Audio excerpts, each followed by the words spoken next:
What is up, guys, and welcome back to the channel. Guys, we here, something new, something different. We got reverse culture shock as an American. I believe this brother lived in Germany. I believe he does. So we finna check this out. Y'all know what to do. Hit that subscribe button. Send down those recommendations. What's up, everybody? I'm Stephen Miguel, and you're watching XP Life Now. On this channel, I share with you new things that I learned and experienced, hoping to inspire you to learn and experience new things as well. And in this video, I'm going to share with you guys my experience dealing with reverse culture shock. But before we get into it, don't forget to hit the like button and share this video with a friend.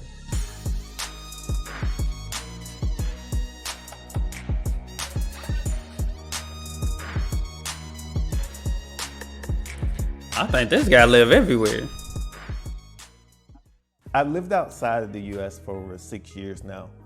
And although I do get homesick, I still experience reverse culture shock. Culture shock is when you leave your home country or hometown and you go out and experience a new culture or a new country. And immediately you start seeing things that are completely different. Some things you're excited about, but some things actually bum you out, get on your nerves, and some things just seem plain stupid. I've lived in 3 different countries within the 6 years I've been outside the US. And every time I go back, I always experience reverse culture shock. So the first thing that I noticed was I didn't really feel safe.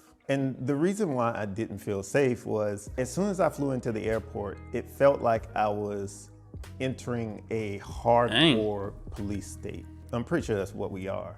And what I mean by that is flying into Atlanta, going through the customs. They said one of the main places. I mean, like, you said Atlanta. I would have seen if you said so. Atlanta for sure. Flying into Atlanta, different. going through the customs and all the different checks. Even as an American, it still felt pretty overwhelming. So I can imagine somebody coming to the US for the first time. It's just a lot easier to fly around throughout Europe. But in the US, we're super on guard, and it doesn't actually make me feel safe. There's a heavy police presence. Like, you see police everywhere. And I just think about how things were when I was in South Korea or Italy and now Germany. I see more police in Germany, but it's not like it is in the US.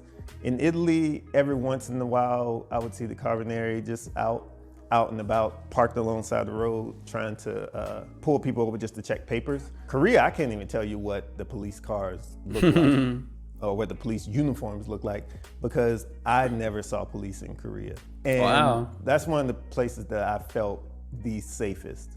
But back to what I was saying about the US, there's a heavy police presence. 2 things I want you to keep in mind. This is before the media started blasting cops killing Black people. Another thing to keep in mind is that I've never had a negative experience with the cop, despite being Black. And it didn't matter who pulled me over, white cop, Black cop. Most of the cops that pulled me over were white. I'm from Southeast Georgia, and I'd never had issues with the police. And every single time I got pulled over, it was because either something was wrong with my car or I was speeding. So it wasn't like they were telling me or anything. But I just don't feel safe. And that's weird, because you would think that you would feel safer with more police. And now, like, he's speaking, he's like, I ain't did nothing, had serious altercations or nothing, but it's like, shoot, you just never know. You just never know when that officer having a day. You know what I'm saying? Like people say, not all police are bad. Not everybody is doing the wrong thing, but you gotta acknowledge that there's some people that do not be doing what they supposed to do sometimes. Like, we can't blame our whole system. Said that in the other last video. Like, people get bad rep, things get bad rep because one person got mad and because of their experience. Like, if I had a bad experience at McDonald's, that don't mean that all the McDonald's just suck. There's probably a good McDonald's out there that just have, 100% 5 stars type thing. You know what I'm saying? You would think that you would feel safer with more police, but I don't. So the second thing that I noticed was the wasteful mindset. Mm-hmm. And this is what I mean by that. With my recent trip to the US, I noticed an unusually large amount of people driving pickup trucks. These aren't just the little smaller pickup trucks. These are like F-150, F-350, the real heavy duty pickup trucks. These be some of the cleanest, never seen, like the wheels never seen a day off road. They don't put anything on the bed of the truck. There's no reason to have a F-350 if you're not hauling some shit. That doesn't make sense. It's a complete waste of gas. It's gonna cost $100 to fix. Hey, it might be $200 with the way gas that went up. I paid almost $5 the other day, and I know some of y'all gonna be in the comments. Oh, you in Europe, you have better transportation. I know this. Y'all have options. We don't. That's why some people are complaining. Well, everybody really. We don't have no options other than to get a car or walk in the heat to fill the tank up. It's funny when you see an American bring their huge vehicle over to a European country and try to drive it around. They be doing that? Tiny roads, and it's crazy. But yeah, it's a wasteful mindset. You don't need all that space. You don't need all of that power. You're not going across some heavy terrain. You're not hauling things on a regular basis. Now, if you do construction on houses and all that stuff, or you work on a farm or something, that's when you need an F-150 or a bigger truck. If you have like an office job and you don't have any outdoor activities that you do for fun, like kayaking or anything like that, there is absolutely no reason why you need an F-350. But you're an American, it's your right to buy whatever you want. There's a lot of other things that I can go into, especially dealing with cars. Don't even get me started about the cars with big wheels that you can barely turn because the wheel is damn near too big for the wheel well. That makes no fucking sense.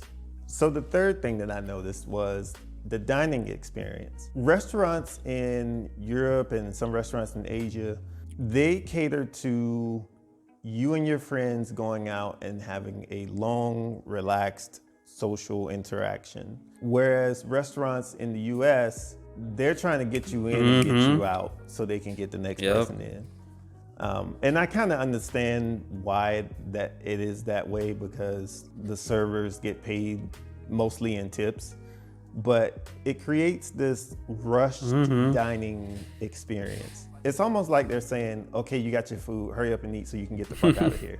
But when you're eating in another country like Italy, for example, you can be in a restaurant for like 2 hours just hanging out and talking after you've even eaten, and it's totally okay.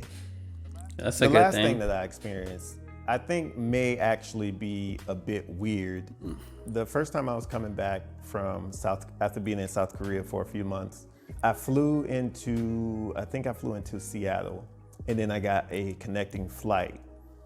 And obviously the flight from Seoul, the plane was packed with Koreans. And when I got on my first connecting domestic flight, and the plane was mostly Americans, one thing I noticed immediately was that I was very annoyed with people speaking English. I didn't feel comfortable around people, because I could understand what everybody was saying. I have no idea why. But I felt I could kind of see how, you was around people that spoke another language so much that it felt different hearing what people actually are saying, I could understand what everybody was saying. I have no idea why.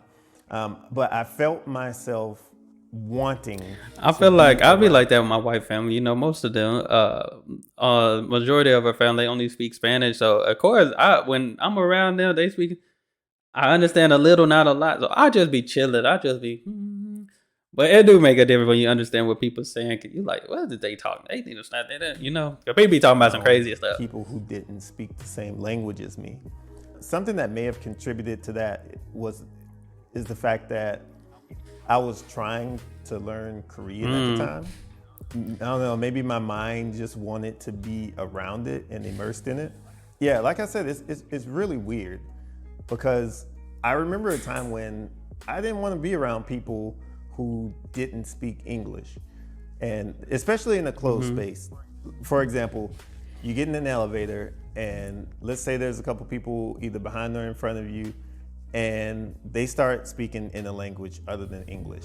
Immediately, I would think that they were talking on everything. and I know there's a lot of people out there who still think like Oh that. my gosh. But after spending a long time outside the US, not hearing English as often, I've grown to love not understanding everything that the other That's a person good is thing. saying.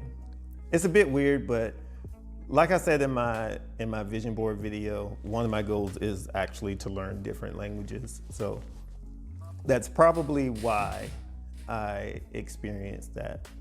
I hope you guys enjoyed this video. If you're watching, Yeah, that's always, I can definitely, he already lived in 3 different countries and stuff like that. So you can kind of sense how out of place he'll feel coming back to the States, guys. But that's all I have, guys. Y'all hit that subscribe button, send down those recommendations, and y'all be blessed, be the best, and be you. I'm out.